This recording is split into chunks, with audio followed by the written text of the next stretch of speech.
सभी संत महापुरुष ये जो बात करते हैं, दृष्टा, साक्षी, जागृति, तब ये जीवन का महत्वपूर्ण हिस्सा हो जाता है। और नहीं तो ये केवल वाणी के श्रृंगार रहते हैं। चार लोग बैठे हैं, बोलते रहो, दृष्टा बोलते रहो, साक्षी, सुनने वालों को भी लगेगा वाह जी वाह, कहने वालों को भी लगेगा कि मैं कोई बड़ी महत्वपूर्ण बात कह रहा हूं। लेकिन जब तक वो आपके जीवन का महत्वपूर्ण अंग ना हो,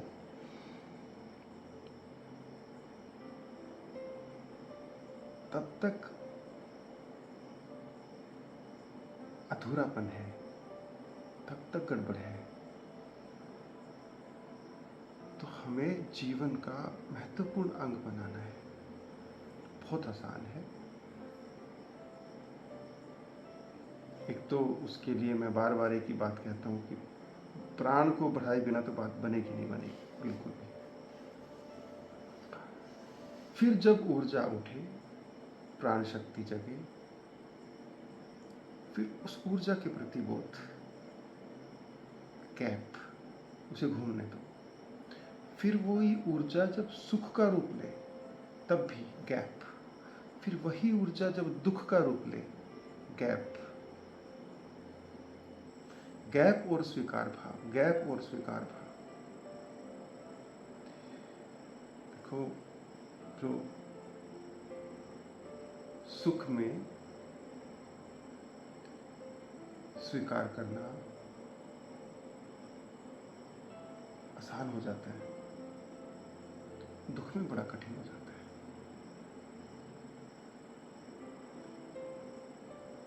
तो इसी में लिए मैंने दुख को लास्ट में रखा। आप इस बात को समझे कि मूल बात है उस ऊर्जा के प्रति, चाहे वो आनंद की है, चाहे वो सुख की है, चाहे वो दुख की है, एक गैप क्रिएट कर देना। उस गैप को ही दृष्टा कहा गया है।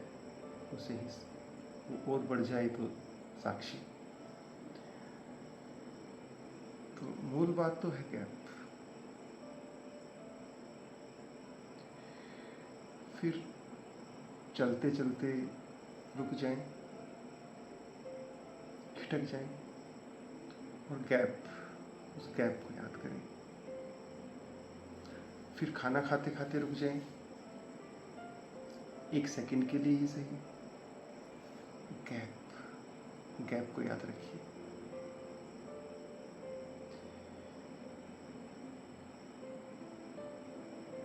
एक सेकंड के लिए नहाते नहाते रुक जाएं, गैप आ जाएगा। तो आप में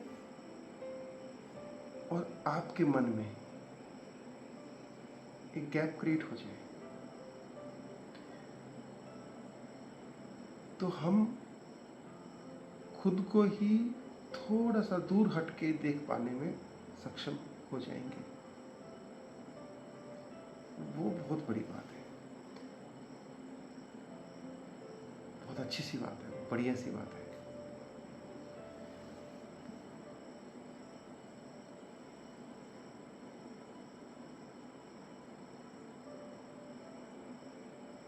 ऊर्जा की व्यवस्था के बारे में एक और बात जो मेरे अनुभव में आई है, वो है कि इस बात को समझ लेना कि आदमी के हाथ में है तो नहीं कुछ भी। कि जो दुख आया जीवन में, ये जो सुख आया जीवन में, ये जो घटनाएं घटी जीवन में, चाहे हम भिखारी रह गए और चाहे कोई बहुत बड़ी तोप बन गए, पर यार गौर से देखेंगे तो हमारा हाथ तो नहीं है। लगता है कि हमने पढ़ाई की तो हम इस पद पे पहुंच गए, हजारों परिस्थितियां जिम्मेदार थी, एक परिस्थिति भी चूक जाती तो ना बन पाते। या कोई भिखारी हो गया। बहुत सारी परिस्थितियाँ जिम्मेदार थी। एक परिस्थिति भी चूक जाती तो भिखारी ना होते। तो कि देखो कितना बड़ा आयोजन है।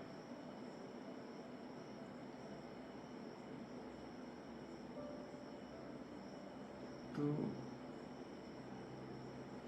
ये जो आयोजना है जीवन की,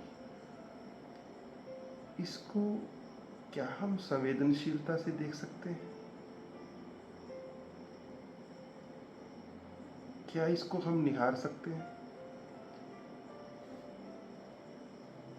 तो जैसे ही जीवन की कोई मेजर घटनाएं घटे, चाहे सुख की हो चाहे दुख की हो, क्या हम रात को लेटकर जब कोई ना हो आसपास, क्या आत्मचिंतन कर सकते हैं कि जो ये मेरे चारों तरफ हुआ या जो हो रहा है, क्या ये मैं कर रहा हूँ या मेरे बावजूद हो रहा है?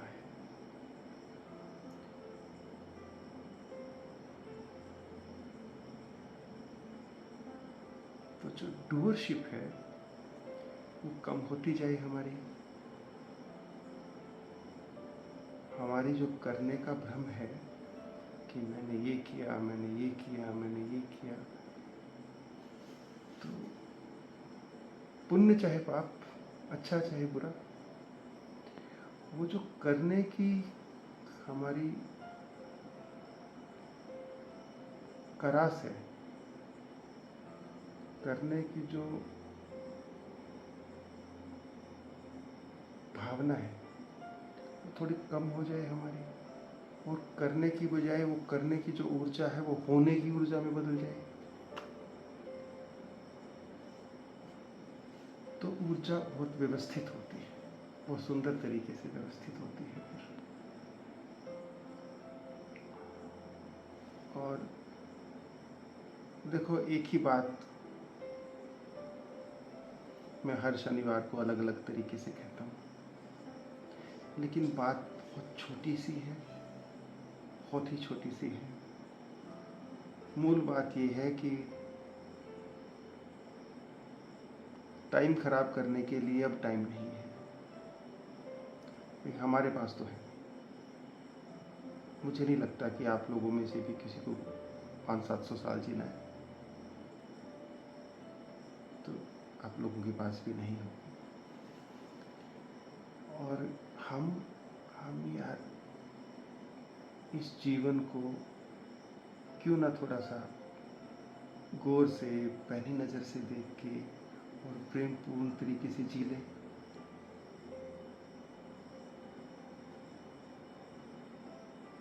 तो जीवन हमारा सरलता से भर जाएगा।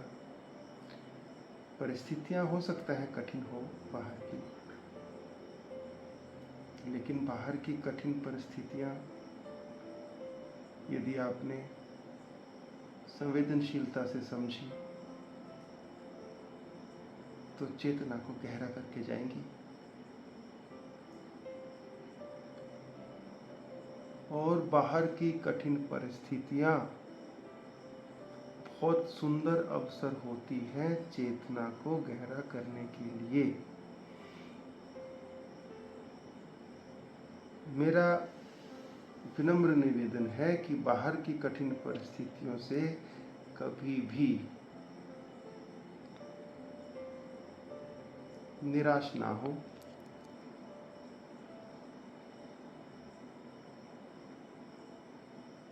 धन का लॉस हो गया, रिश्तों का लॉस हो गया,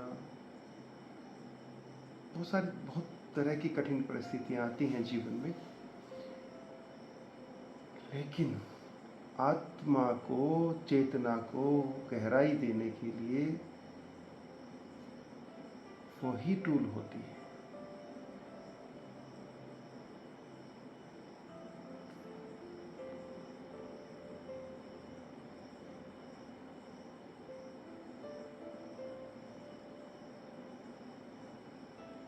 और ऐसा कोई इंसान नहीं है जिसके जीवन में कठिन परिस्थितियां नहीं आती हों।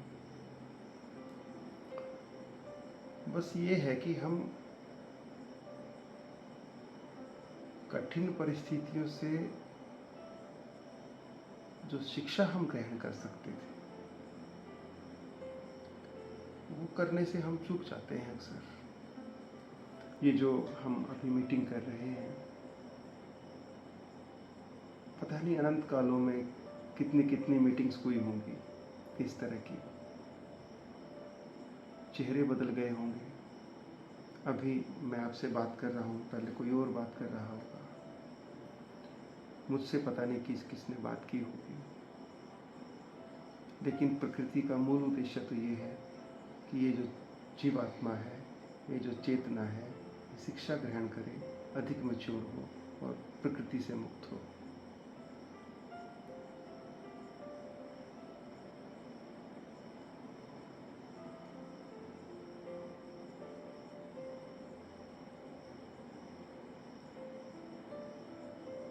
मैंने पहले भी कहा था एक बार, अभी 2-3 हफ्ते पहले, बहुत तरह के मार्ग होते हैं साधना के। मेरा जो मार्ग रहा कि मेरे जीवन में परमात्मा ने भर भर के कठिन परिस्थितियां भेजी, और लेकिन एक विजडम भी थी साथ में कि अनुभव को व्यर्थ जाने नहीं देना है। कठिन परिस्थितियों को व्यर्थ जाने नहीं देना, उनसे सीखना है, सीख के जीवन में धारण करना है।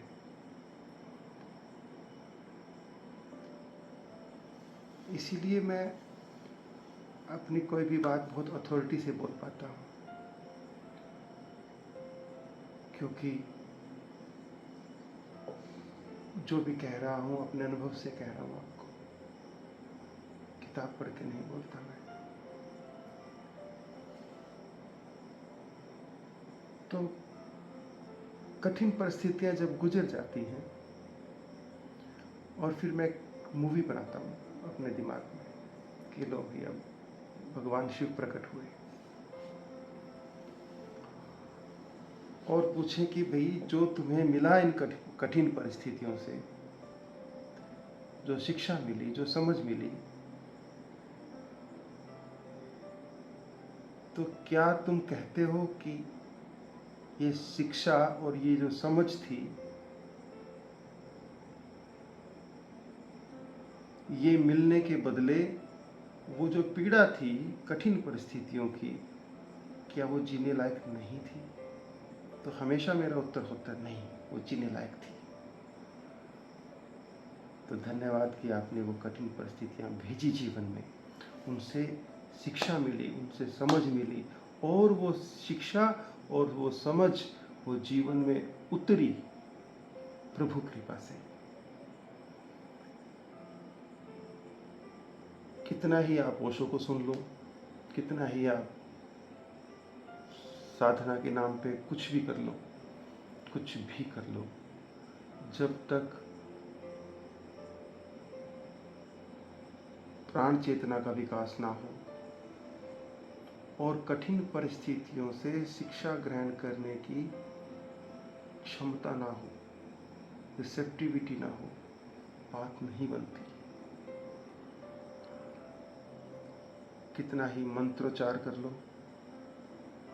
कुछ मर्जी कर लो, ये सहायक होते हैं, ये आपकी रिसेप्टिविटी बढ़ाने में बहुत मदद कर सकते हैं।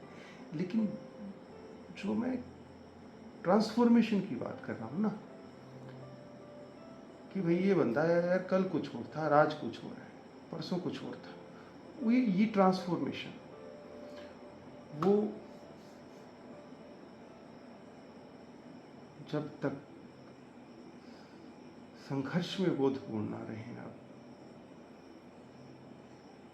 और संघर्ष के दिनों को धन्यवाद और रिसेप्टिविटी और जागरूकता से ना जिए। और अगर करके देखें ऐसा, तो मतलब पता लगता है कि हाँ, विकास हो रहा है मेरे अंदर। जैसे 1 घंटे की पीड़ा है, ऐसा मान लो, और 1 घंटे की पीड़ा में हम ये जो प्रयोग कर पाए, जो मैं कह रहा हूँ, उसके प्रति स्वीकार भाव, धन्यवाद भाव और दूर खड़े होकर उस घटना को देख सकने की क्षमता। 1 घंटे बाद आप कोई और ही व्यक्ति होंगे।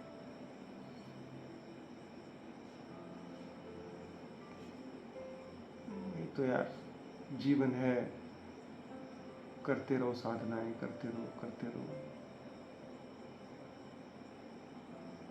ये जो अभी अष्टावक्र बोल रहे थे कि खोजने, जिसे तुम खोज रहे हो वो तुम ही हो।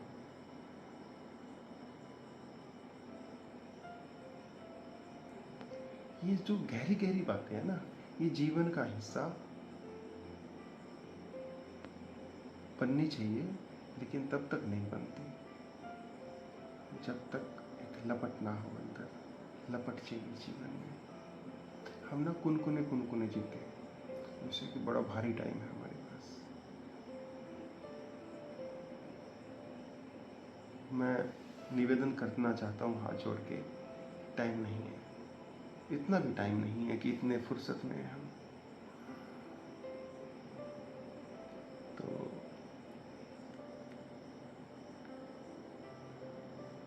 जीवन की कठिन परिस्थितियों से धन्यवाद भाव और स्वीकार भाव से और गैप बना के आप 1 दिन गुजार लो, 1 घंटा गुजार लो, छोड़ो 10 मिनट गुजार लो। 10 मिनट में जबरदस्त ट्रांसफॉर्मेशन होती है।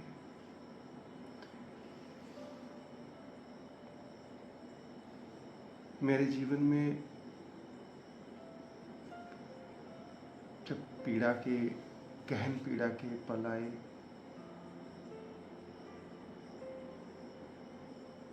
तो मैं एक प्रयोग किया, मुझे बड़ा पसंद रहा वो, और बहुत, जिसे कहते, मेरी नज़र में जिसे ट्रांसफॉर्मेशन कहते हैं, वो हुई। आपको थोड़ा सा कहता हूँ उसके बारे में, कि जैसे बहुत दुख हो, बहुत गहरा दुख हो, बहुत बहुत जब जान निकलने को हो रही हो,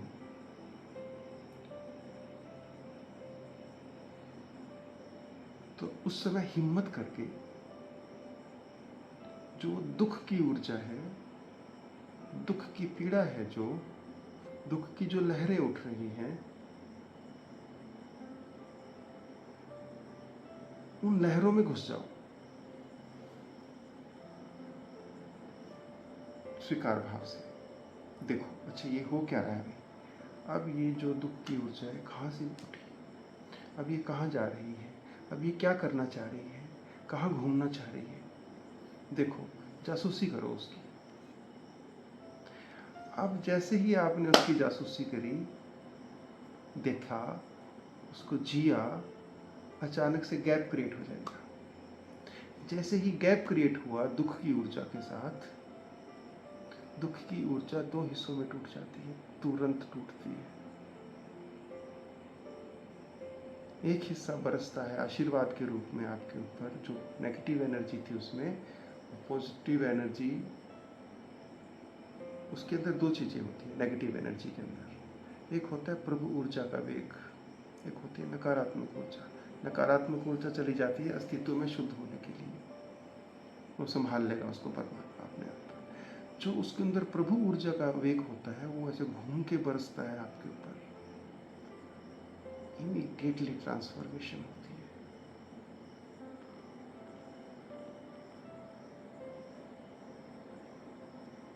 तुरंत लगता है कि यार कुछ अंदर बात बन गई, और आप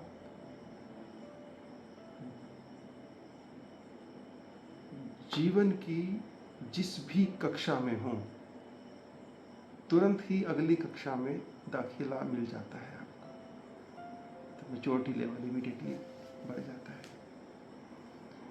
ऐसा रहता है। तो आप लोग इसको करके देखिए। जो भी प्रयोग मैंने बताए हैं या मैं जो कहता हूँ उसके परिणाम की जिम्मेदारी मेरी है। वो आते ही आते हैं। ऐसा कभी ना हुआ कि ना आए हो, ना कभी होगा कि नहीं, क्योंकि मुझे उसका विज्ञान पता है। होता है ऐसा। कोई भी व्यक्ति आप में से जीवन ऊर्जा के प्रयोगों से गुजरना चाहता हो, करो। घर पे ना कर सको, यहाँ आ जाओ आनंद ग्राम में। लेकिन खोने के लिए अब समय तो नहीं है।